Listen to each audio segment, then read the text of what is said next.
लोकसभा चुनाव से पहले कांग्रेस को बड़ा झटका लगा है। दरअसल कांग्रेस की सांसद गीता कोड़ा बीजेपी का दामन थाम लिया है। गीता कोड़ा राज्य के पूर्व मुख्यमंत्री मधु कोड़ा की पत्नी है। जानकारी के मुताबिक अपनी पत्नी गीता कोड़ा को बीजेपी में शामिल कराने के लिए उनके साथ साथ मधु कोड़ा भी बीजेपी कार्यालय पहुंचे थे। मधु कोड़ा की पत्नी गीता कोड़ा फिलहाल पश्चिम सिंहभूम जिले की चाईबासा की सांसद है। गीता कोड़ा कांग्रेस पार्टी से इस्तीफा देकर बीजेपी की सदस्यता बाबूलाल मरांडी के समक्ष ली। चुनाव से पहले बीजेपी का ये झारखंड में बड़ा कदम माना जा रहा है। सूत्रों से मिली जानकारी के मुताबिक मधु कोड़ा की पत्नी गीता कोड़ा राज्य में कांग्रेस पार्टी द्वारा किए गए गठबंधन से खुश नहीं है। सूत्र ये भी बताते हैं कि छत्तीसगढ़ के नक्शे कदम पर चलते हुए भाजपा राजमहल और चाईबासा की हारी सीटों पर वक्त के पहले ही अपने प्रत्याशी का ऐलान करने जा रही है।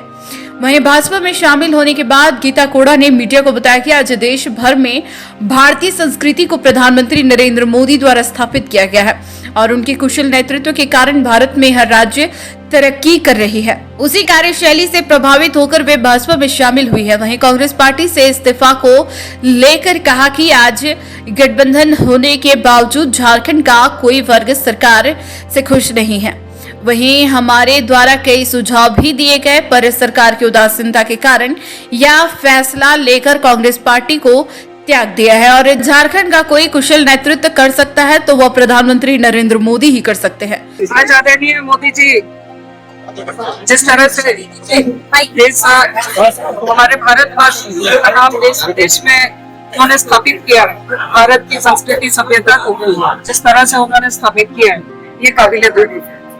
और आज उनके कुशल नेतृत्व में भारत धीरे धीरे राज्यों की तरक्की कर रहा है, जिसका लोहा पूरा विश्व मान। इसलिए आज कार्यों से प्रभावित होकर मैंने आज कांग्रेस को छोड़ कांग्रेस को त्याग कर मैं बीजेपी मैंने ज्वाइन किया है। और विगत दिनों से जिस तरह से कांग्रेस पार्टी लगातार अपने कार्यकर्ताओं की अपने नेताओं की उपेक्षा कर रही थी, हम लोगों ने कई मुद्दों पर कांग्रेस के शीर्ष नेतृत्व को लिखित में मौखिक में कई एक अवसर पर हमने उनको कहा कि भाई हमें इस तरह से काम करना चाहिए जिससे चाहे वो आदिवासी हो जो आज सबसे ज्यादा उपेक्षित महसूस कर रहा है झारखंड प्रदेश में, यहाँ के मूल निवासी अपने आप को उपेक्षित महसूस कर रहे हैं, यहाँ के विद्यार्थी आज सड़कों पर है। आज हमारी गठबंधन की सरकार होते हुए भी आज कोई वर्ग आज खुश नहीं है। हमने कई एक बार सुझाव दिया लेकिन पार्टी ने इसे ठंडे बस्ते में डाल दिया।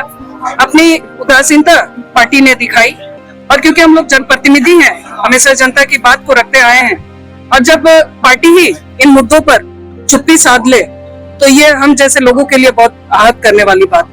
इसलिए हमने कांग्रेस को छोड़ा और हम लोगों आज अगर झारखंड प्रदेश का विकास कोई कर सकता है तो आदरणीय मोदी जी के नेतृत्व में ही हो सकता है। गीता कोड़ा जी, एक सवाल है कि आप जिस सिंहभूम सीट से आती हैं वहाँ पूरी तरह से महागठबंधन का कब्जा है। मंझगांव की बात करें, मनमोहन, ये आपके लिए कितना आसान होगा अगर आप सिंहभूम से लड़ती हैं? इसके बाद इसमें लक्ष्मी गुरुआ जो है प्रदेश अध्यक्ष, उनको हराया था। आप इस बार क्या उम्मीद करते हैं, क्या महागठबंधन की जो विधानसभा सीटें हैं तब्दील हो पाएंगे?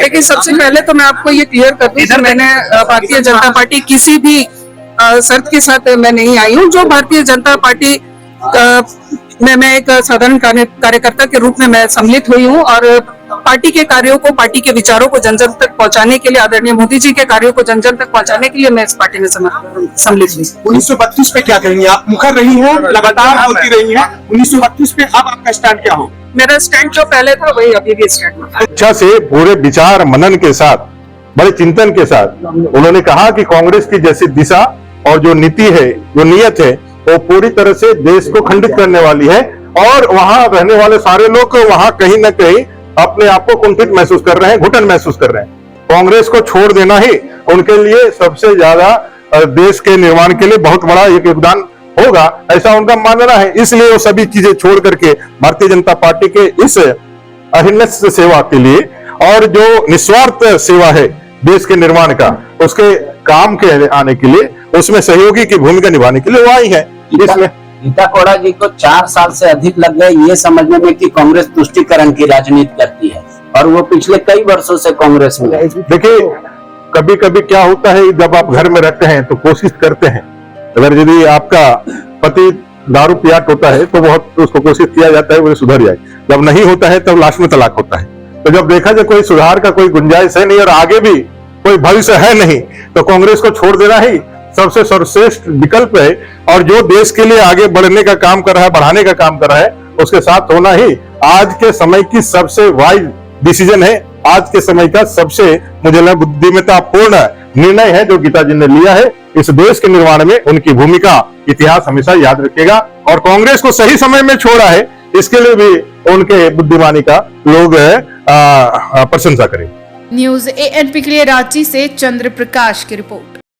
अशरफी कैंसर इंस्टीट्यूट सभी सुविधाओं से परिपूर्ण कैंसर चिकित्सा का एकमात्र विश्वसनीय प्रतिष्ठान अब धनबाद में एक ही छत के नीचे सभी प्रकार का इलाज जैसे अत्याधुनिक रेडियोथेरेपी मशीन, साथ में पेट स्कैन, मेमोग्राफी और अन्य सभी प्रकार के जांच की सुविधाएं उपलब्ध। वही तरीका वही इलाज अब अशरफी कैंसर इंस्टीट्यूट धनबाद में।